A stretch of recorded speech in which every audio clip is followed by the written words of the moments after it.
ready? Thank you very much. Good afternoon again. This afternoon, we had a meeting of the IBEC, that is the Intergovernmental Budget and Economic Council, that is mandated to manage relations on matters to do with the economy and budget of counties and the national government. We have prosecuted the agenda items that were listed today. Amongst the issues that we have discussed this afternoon are matters to do with cash disbursements by the National Treasury.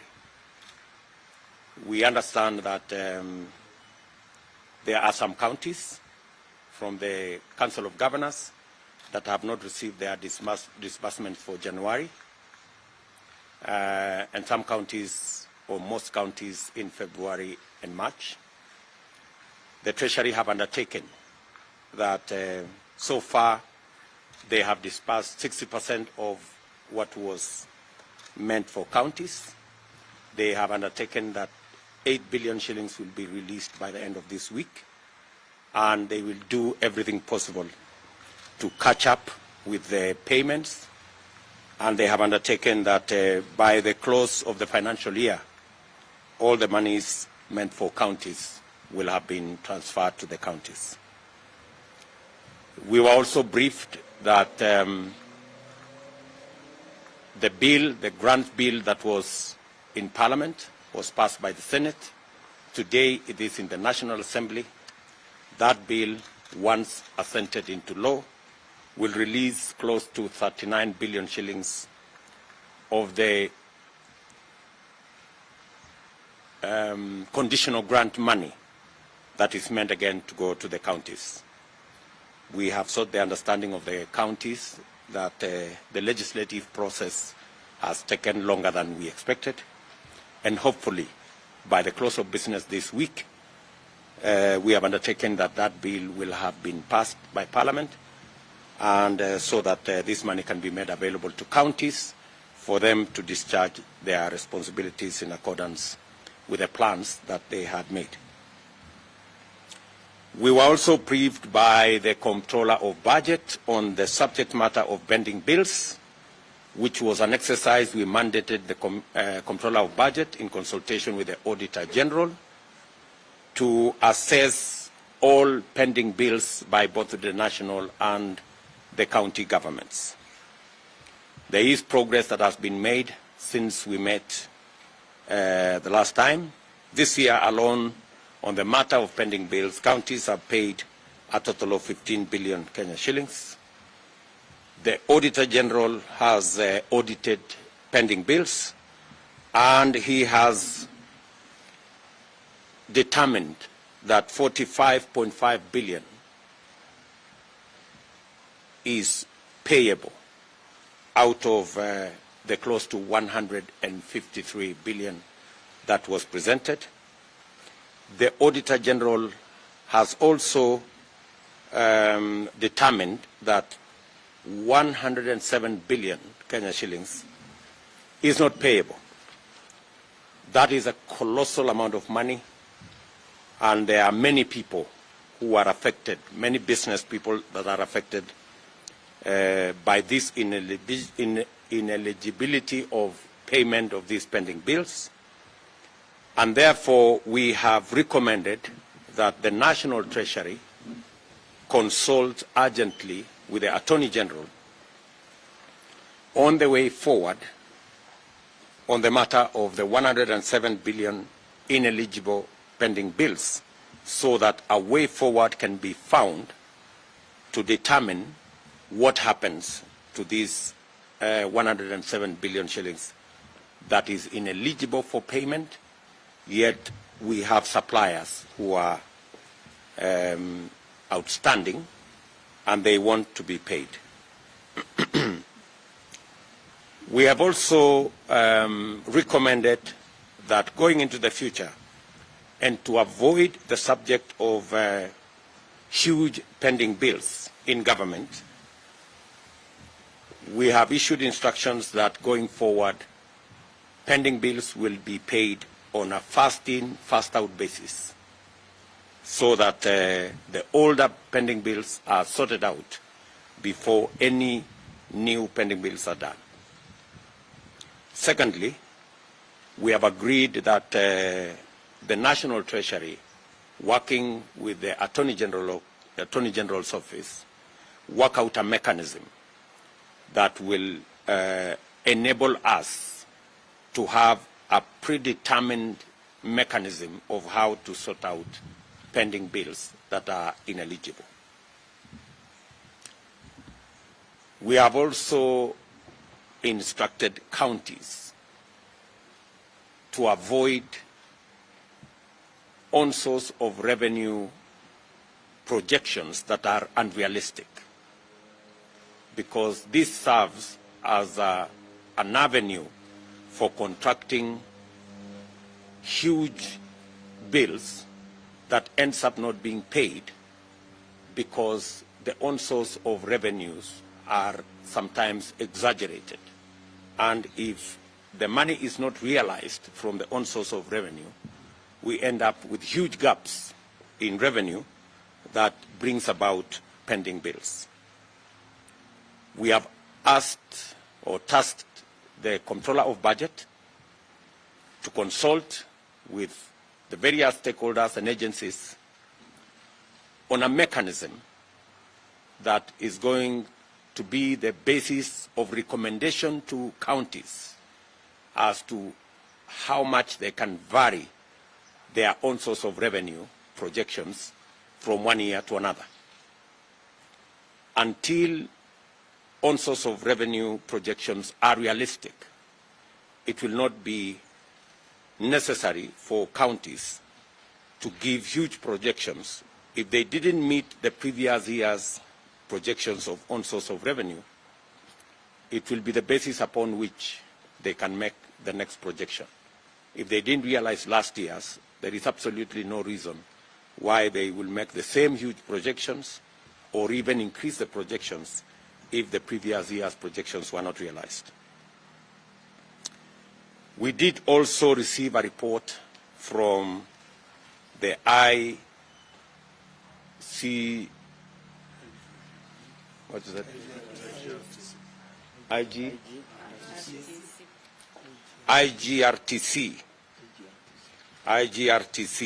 committee on the matter of assets and liabilities of the defunct local authorities. That report was adopted in our last meeting. The committee has now provided mechanisms of how assets and liabilities between the county governments and the national government will be worked out and how they will be settled. And different options have been made to the counties on how to manage liabilities arising from the defunct local authorities and managing them between the counties and the national government. On this particular matter, various mechanisms have been proposed to the counties, including debt swap, including liquidation, including negotiation with the various entities, and other interventions that would help the counties to manage and exit from the matter of the defunct local authorities. We have also received a report. The last time we met, we did undertake that we are going to value the assets of every county so that going forward there will be a basis upon which every county can work on their balance sheet. And because we are going to adopt a new accounting mechanism, it is necessary that every county values their assets so that the value of every county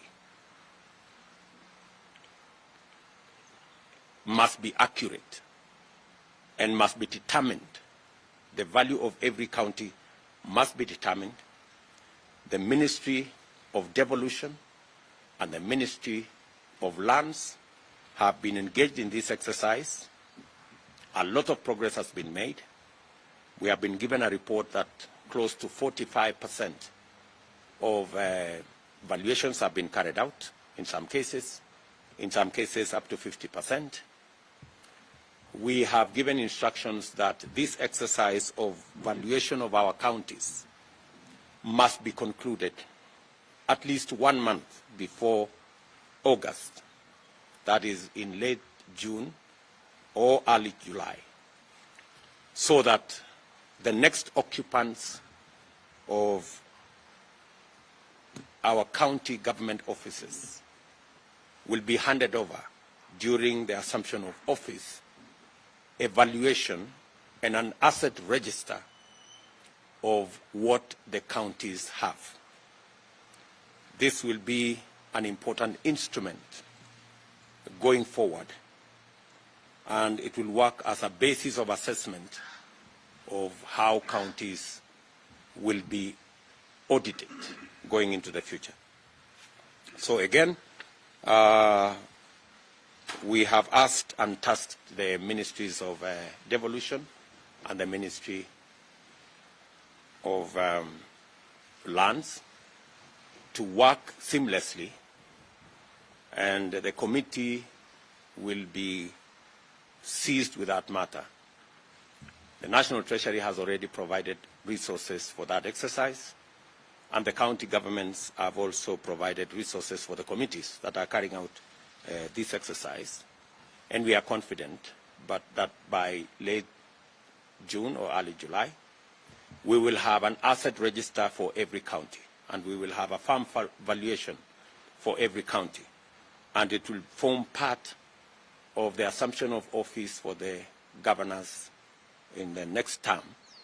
They will know how much the county they are running is worth. And it will also assist us in the processes of accounting going into the future.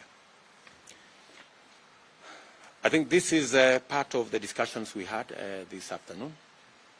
We are awaiting a report from the judiciary on matters to do with levies and fines, and we are waiting another report from the Commission on Revenue Allocation on matters to do with the assignments that we had given to them.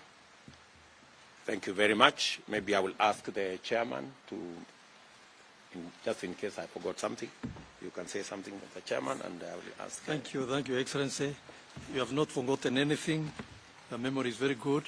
And I can only re-emphasize the first point you made about the timely payment, the need for timely payment of equitable revenue by the National Treasury to the counties, because at the moment the counties are in a very dire situation. Some 6 counties have not received their money since January. Some 26 counties have not received their money since February, and 47 counties have not received their money in the month of March and April. It is critical for National Treasury to dispatch these funds as required by the law by the 15th 15th date of the month, which is required to be paid. Therefore, we are happy to hear this 8 billion required by the 6 counties will be done this week. I would encourage the National Treasury by 15th of next week, as required by the law, to release funds for February, March, and of course, April. Finally, the issue of pending bills. We, as counties, undertake to honor the eligible bills which have been certified by the Auditor General. As long as we receive our funds, we shall definitely give priority to eligible bills, and wait for the time when the irregular bills will be given permission by the various committees. Asante sana, Your Excellency. Controller of Budget. Thank you very much, Your Excellency. I just wish to re-emphasize the fact that pending bills are caused by various reasons, but which we also must appreciate that those who are owed have contributed in a way. So what I could add here is that our suppliers need to be careful.